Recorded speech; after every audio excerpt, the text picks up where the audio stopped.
special Wilson Cup video, the 2015 wrap-up. Last year we had ups and downs, people were above and under couches. It was a special year, a year in which I was almost crowned champion. Let's look back at some of the big moments of last year. The early leaders of the year, according to Yahoo Draft Grades, were Michael Tony Two Stakes Koffler and James Corbinell. Both of them came in with an A- on their draft grades. So, just got out of the operating room with Jason Pierre-Paul. It's not looking good. I wouldn't start him. But we don't start defensive players in the Wilson Cup, so not really that great. Welcome to our newest segment called Jacked Up. This is where we go over who got jacked up or lost by the most points this week. This week, Paul lost by over 40 points, and that's not including Andrew Luck, who plays on Monday. Paul got almost no help from C.J. Anderson, but did have a decent start in Carlson Palmer. Of course, once Arian is back, watch out, bitches. Now I want to start our new segment, Let's Be Real.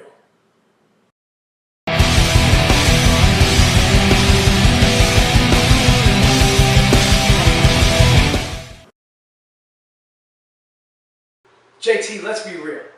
You drop more players than the Ted Ginn family drops footballs. Let's be real. Wow, that was some interesting stuff. Dr. J really seems to know when a player will come back from injury and dominate. Must be that vaunted FIU education. And Garrett with the inside scoop on defensive players. Love it. Anyway, I would like to speak of something that's on everyone's mind. My meteoric rise to the top.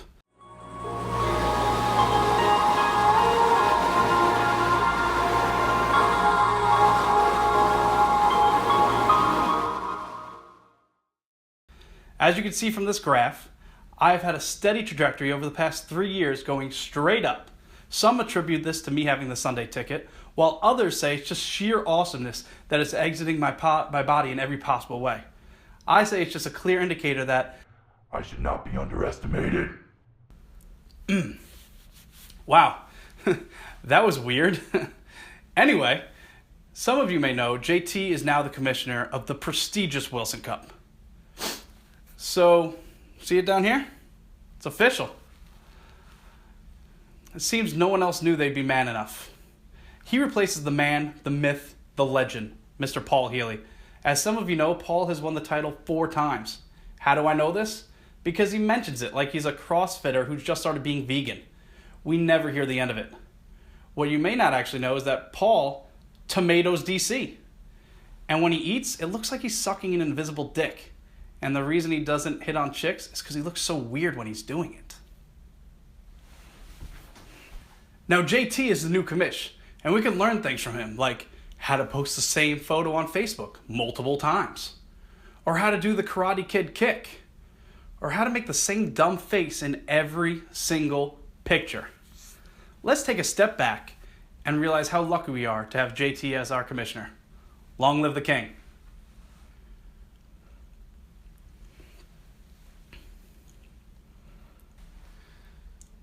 Three years ago, I was the last place finisher, which I mostly blamed on a surprise consolation bracket, which is part of the reason the former commissioner was ousted. But now I can see that that taste of the playoff-like atmosphere is what drove me and gave me the experience I needed to push past. As you can see from this chart, 3 years ago, JT was better than me. Then we surged to even Stevens, ultimately surpassing him, showing my fantasy greatness. Last year I had a winning percentage of .846. In the long and elaborate history of the Wilson Cup, there's only been one team with a higher percentage. I'm of course speaking of the year of Paul. The year was 2009. Gas was $1.89 a gallon. Everyone was singing Black Eyed Peas. The swine flu was unleashed on the nation. Another epidemic was Avatar, unleashed by James Cameron. The mayor's Alabama was hijacked, leading to Captain Phillips the movie. And of course, Orlando's own Calvin Johnson was drafted by Paul before he had earned the moniker CJ2K. Much like how I drafted Devontae Freeman before he would go on to lead the NFL in TDs. Of course, he was tied with Brandon Marshall, who is also on my roster. Thanks, Dr. J. Now, even though I had all the awesomeness, I couldn't compete with the champ, the one Daryl Pepper. I usually skip breakfast, but he made me wakey eggs and Blakey. So I had to chew on that. Pepper is now the reigning champ and should be applauded for that. Because now we know exactly how Trump would act if he actually won the presidency. I still remember the day of the championship game like it was yesterday.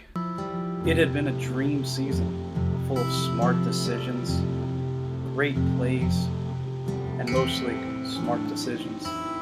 And then, wakey, eggs and Blakey. Bortles to the air this time. Down the sideline for Robinson. He's got it. It's a foot race. Robinson and Browner, and it's Robinson who... I was so close to the Wilson Cup, and now it was gone. For the cash payouts, Koffler had the most points in the league, while James was the unluckiest with the most points scored against and a loss. Speaking of Koffler, while scrolling through my Facebook feed, I found this picture with Koffler tagged in it. As I scoured the picture, I thought to myself, maybe he's not in this picture. Then bam, there he is. After that, I started seeing Koffler everywhere. On the moon. Don't see him? There he is. Iwo Jima. Don't see him? There he is again. The Last Supper. He's a Jew. He shouldn't be there. But guess what? There he is. Muhammad Ali's greatest fight. Boom! Right there. Now I know we're all very excited for the draft, and it's going to be this Friday at 8:30. I look forward to kicking your asses all year, and then losing by 0.8 points again. Anyway, let's have a good weekend.